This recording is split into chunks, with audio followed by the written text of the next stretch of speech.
Au voleur, à l'assassin, au meurtrier. C'est peut-être un peu exagéré. Le film dont nous parlons aujourd'hui est une comédie policière. C'est exact. C'est un long métrage qui n'est pas avare d'ambition, mais qui verse tout de même dans le braquage de bijoux. J'adore les bijoux. Et le girl power?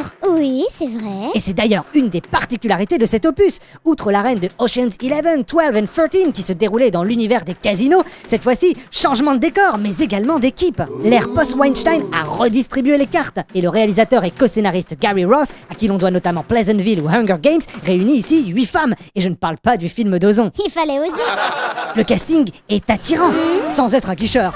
Il réunit un casting de stars internationales qui donne le tournis. Sandra Bullock, Cate Blanchett, Rihanna, Anne Hathaway, Helena Bonham Carter, Sarah Paulson, Mindy Kaling et Awkwafina. Bref, que du beau monde. Alors, est-ce que cette équipe assure la relève? Est-ce que le casting est à la hauteur de l'enjeu de ce braquage? Bref, est-ce que ça vaut le coup d'aller le voir? On vous dit tout dans la gif-story du film Ocean's 8. Oh my god.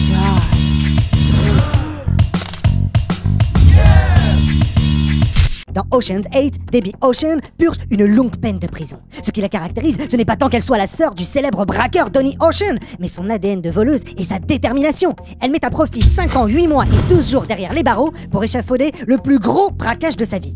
À sa sortie de prison, elle retrouve son associé de toujours, Lou Miller, et monte une équipe d'expertes avec Amita la bijoutière, Constance l'arnaqueuse, Nine Ball la hackeuse, Tammy la receleuse et Rose la styliste de mode. Ensemble, elles ont pour objectif de voler une rivière de diamants d'une valeur de 150 millions de dollars, qui sera au cou de la célèbre star Daphne Kluger au cours de l'événement people le plus prisé de New York, le Met Gala.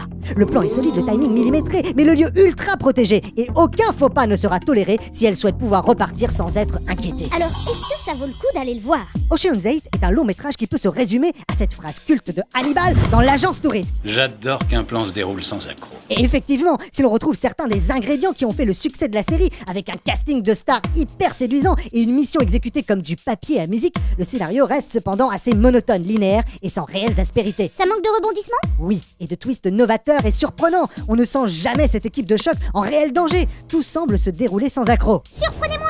Égoïste! Égoïste! Au final, Ocean's 8 est une copie propre, mais peut-être trop. Si ce dernier opus n'a pas le piquant et la saveur qu'avait le tout premier épisode, il se laisse néanmoins regarder. Et vous aurez même droit, si vous êtes attentif, à quelques brèves apparitions de personnalités comme Katie Holmes, Anna Wintour, Kendall Jenner ou encore Kim Kardashian. Elle n'a toujours pas retrouvé ses bijoux? Tu adores les bijoux? Oui. Non. Bref, voici venue une soirée de gala avec des parenthèses people très agréables. Et ça, c'est déjà pas mal. Attendez, ne partez pas! Une histoire, ça se partage. Mettez-nous un pouce. Ou un commentaire.